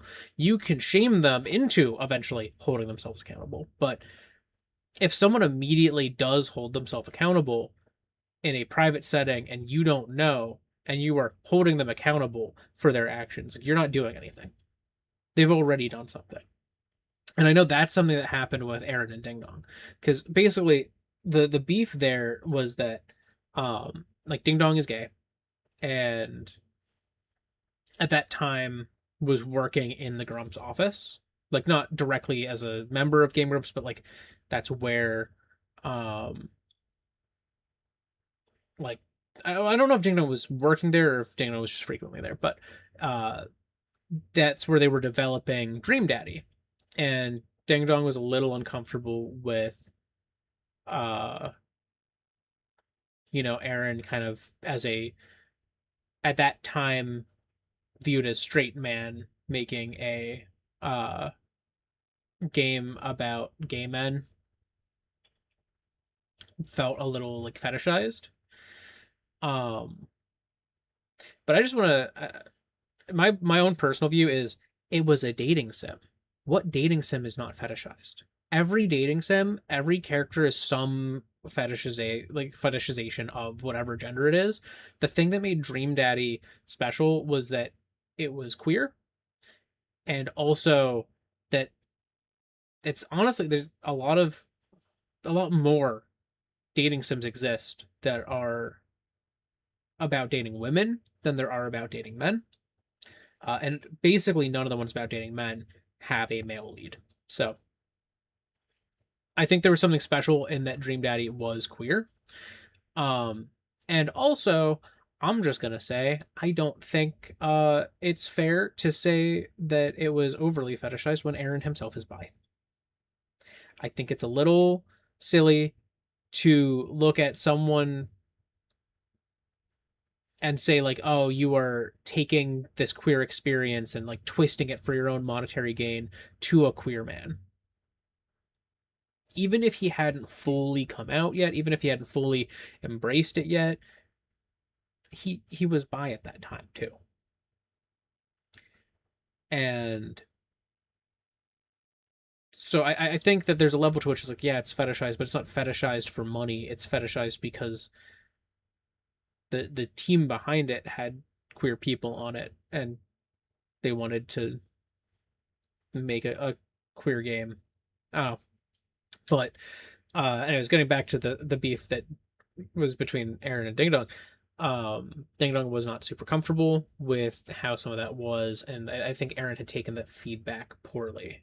Was the specific nucleation point of that beef? Um, but the thing is, they squashed that.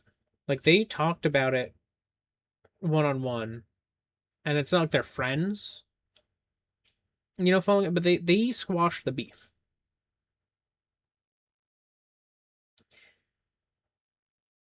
And yet people still hold on to it, even though it was like more than 6 years ago. I think it was what, like almost 8 years ago now, maybe nine, almost a decade. And it's like, that's wild. I don't know. I hadn't heard that. That wouldn't be chill, but I have not heard that specific story, so I can't really speak to that. The one I mainly know of was the Ding Dong seeing the in development stuff for Dream Daddy and coming to Aaron about it. Um, but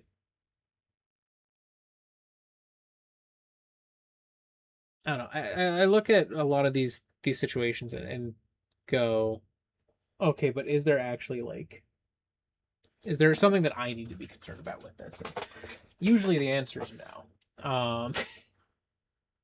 And like I think it's funny because people hold on to it and they linger on these things, and it's like, yes, people will make mistakes and do things that are kind of rude or unfair. Um, but I think that the biggest thing to me is this ding dong thing was not anyone's concern or something that made anyone upset until there was beef between Aaron and Oni. And that's very telling. No one cared about Ding Dong's circumstance. This beef involving Ding Dong and Aaron was not brought up in defense of Ding Dong.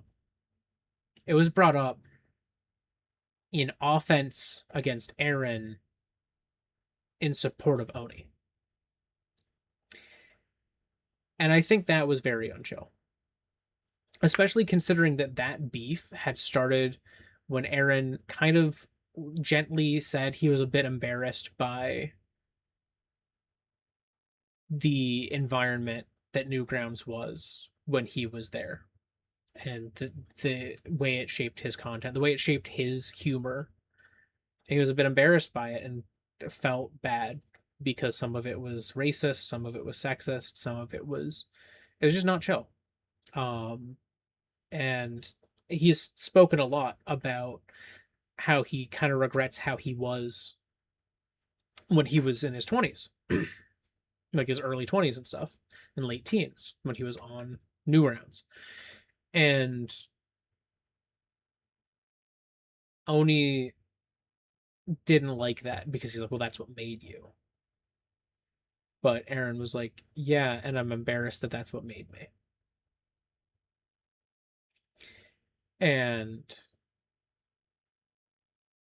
like Oni did not like that. And then the thing is, I think a big part of that is that Oni himself did not really change over the years. His sense of humor was and still has been for the most part pretty consistent with that. I mean,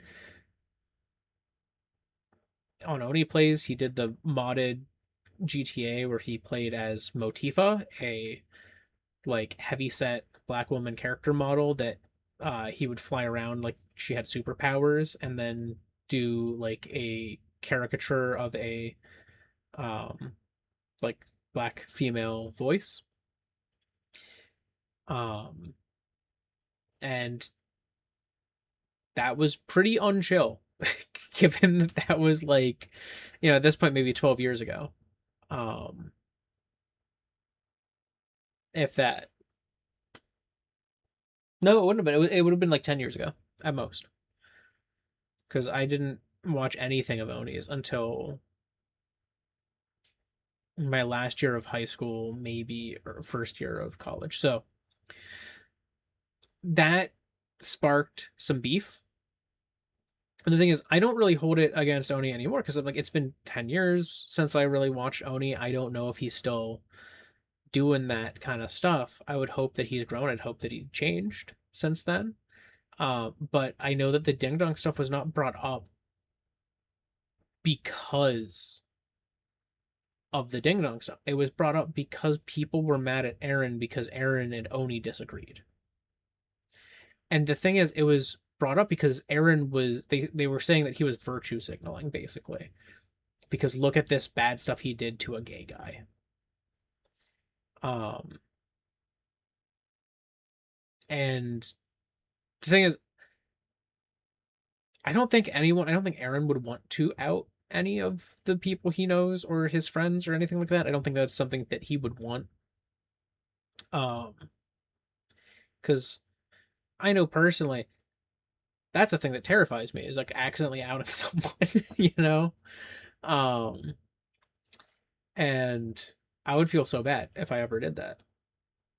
And I look at the fact 'cause I have some friends who are in the closet, and it's so tricky for me sometimes because I'm like, do I use the right pronouns or do I use these ones?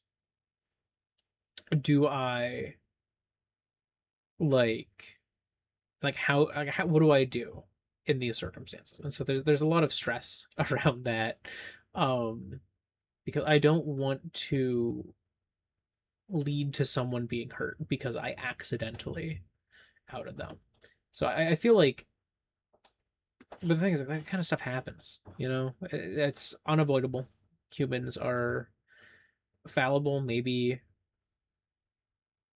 if that situation did happen where Aaron accidentally outed Ding Dong to his parents, like, um, maybe Aaron thought he'd heard Ding Dong say that he was out already, or maybe he misinterpreted something about it. Maybe it was a slip of the tongue, and he was just not thinking in that moment and accidentally did it. So it's like I look at that kind of drama and I'm like, what about the situation do we not know? And why am I being told this? Like, why is this being brought up? Is it being brought up because that was a bad thing to do and someone actually cares about the person that was hurt by it? Are they bringing it up on behalf of that person? Did that person say, I want this brought up? I want this to be a big thing? Or are they bringing it up because they don't like the person it hurts? Or like that, bring it up hurts? And I don't know. I look at that and I'm like, there's a reason people share things. There's a reason people do these things. And it's not usually to hold someone accountable. It's usually because it makes them feel better to try to punish someone for doing something wrong. And I think that generally the better thing to do is not to punish someone for doing something wrong as much as it is to work to ensure that people aren't doing things wrong and that when something does go wrong, working with them to make amends, as much that they can. I'm very reformative justice minded these days. Um, so I think the idea of, well, you said the wrong thing in front of their parents, so you are a bad person is like very narrow minded and very like black and white. Very, you did a bad thing, you go to hell. You go to woke hell. You outed this guy to his parents by accident. And again, I don't know the circumstances there. So like maybe it wasn't by accident, maybe it was malicious. But I can tell you, having watched recent stuff with Aaron, I don't think that he would want to do that. But again, I don't know. I don't know the person, so I can't speak to it directly. And I think that's the biggest thing at the end of the day is like I don't know these people. Maybe I'm putting Aaron on too much of a pedestal to go. I don't think he would do that maliciously. but also I can't say that, he like, well, I don't know that he did it maliciously or not. I can't really say that he did it in a completely innocent way because I don't know. It's a situation that I wasn't there for. I can't know, but I know that whoever brings it up is probably not bringing it up out of genuine concern most of the time. I think that's the biggest thing about drama with creatives on the internet and creators on the internet is most of the drama is not being brought to you in good faith. It is not being brought to you to like not like, oh, you shouldn't like this person for doing that, just be careful that, just so you know. It's usually brought up because they're like, I don't like this person because they did a bad thing, and I think you shouldn't like this person because they did a bad thing, and I think no one should like this person because they did a bad thing, because that's how you punish them, is you don't you don't like them, you tell them they're a bad person for doing the bad thing. But it's like, I feel like they know at that point already, like, then they've probably had personal one-on-one conversations. So it's like, I don't know. Um, Let me look into, because I am unfamiliar.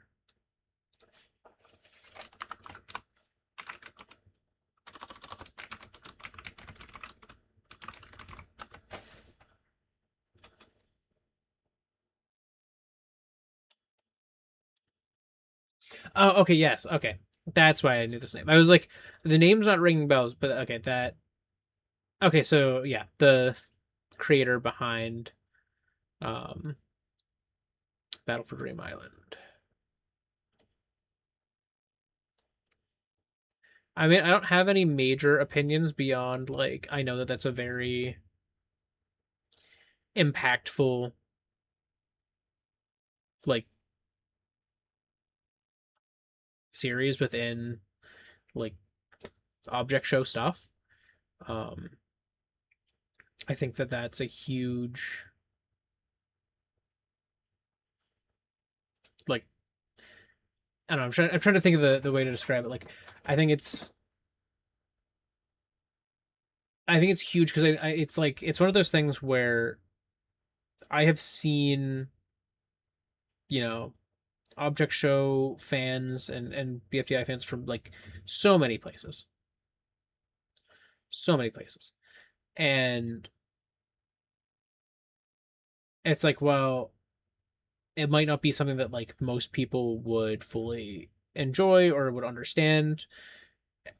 The fact that I've seen these characters in so many places like is an indicator that there's probably so many people who have seen these characters in so many places, and I think that that's a huge testament to like the overall creation of this thing, that like this that Carrie being behind this was able to kind of make that big of an impact, because most people don't. I think that's pretty cool. um like, I can tell you now, I think the biggest impact I've made on the world is that if you Google Professor Birch, I come up. I think that's the biggest impact I've made. um so and I think this is a significantly larger impact than that. So I think that's really cool. um but here, as evidence of my claim, here, go to images. I am the fourth image that comes up when you Google Professor Birch.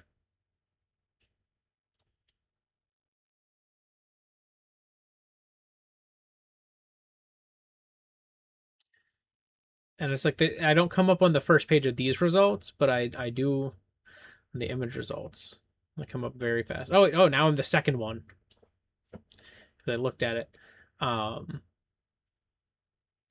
when I did it on my phone, I was a little further down. It's like around here that I came up.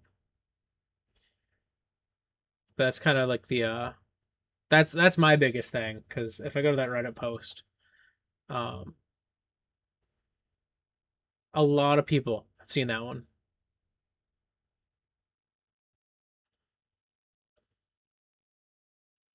A lot of people have like interacted with it. A lot of comments. I responded to all my comments. Um, I did not know that there's a minor planet named after. That's really cool. See, like that's what I'm talking about. Is like there, not everyone makes an impact that big. Like that's a huge impact. So I think that's really cool. Um, it's like it's the same way I look at like you know this recent spree of content creators like making movies. I mean, like obviously Markiplier and Iron Lung. Um, I don't remember the name of the guy, but the guy behind the Backrooms movie. Um, I also don't remember this guy's name. Curry. Yeah, Curry. Making the um making Obsession, which I have not seen. I've heard good things. And that's really cool because I've seen his like sketch comedy and I think it's funny a lot of the time. Like I've enjoyed a lot of uh his sketches, so like it's just so cool. Like seeing that these people are having like these big impacts on the movie industry, on Hollywood. Um, because that gets a lot more eyes on like things that these sorts of creatives are interested in. A lot more interest around like different things that like up until that point had just been kind of like internet stuff. So I think it's always so cool when someone's able to make that like kind of wider reaching impact that like is um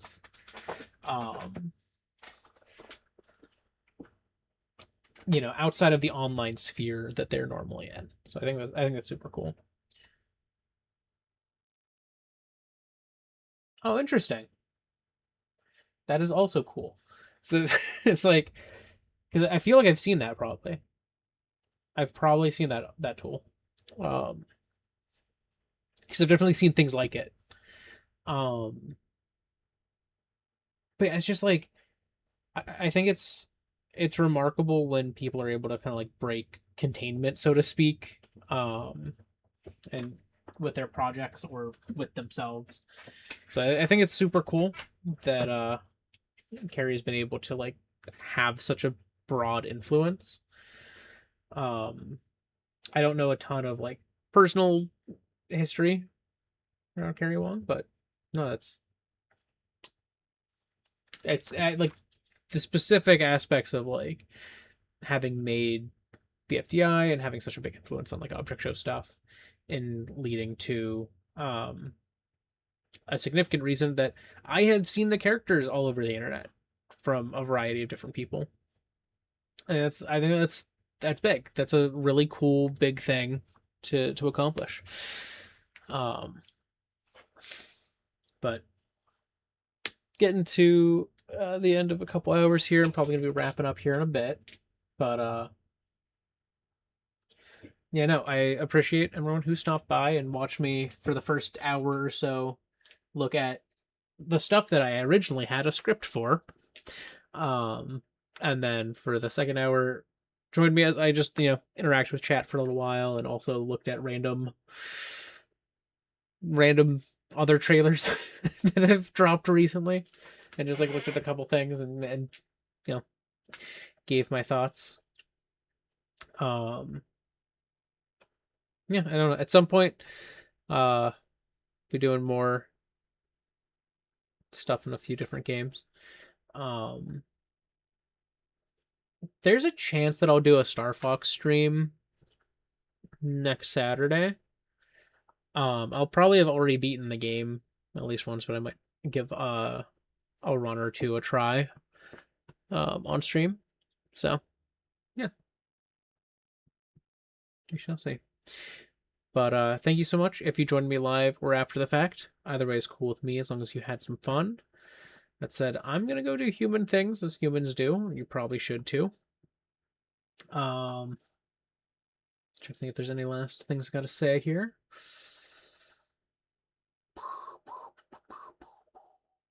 Been playing a lot of Champions Hunts on my phone because I can.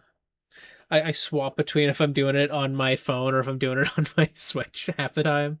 So yeah, it's been fun. But yeah, I'll see you next time. But goodbye. I'm gonna away. I think my dishwasher should be almost done, if not already done. So we shall see. Actually, I think I can still hear it going, so it's not quite done, but I'll have dishes to put away soon. Yeah. Goodbye.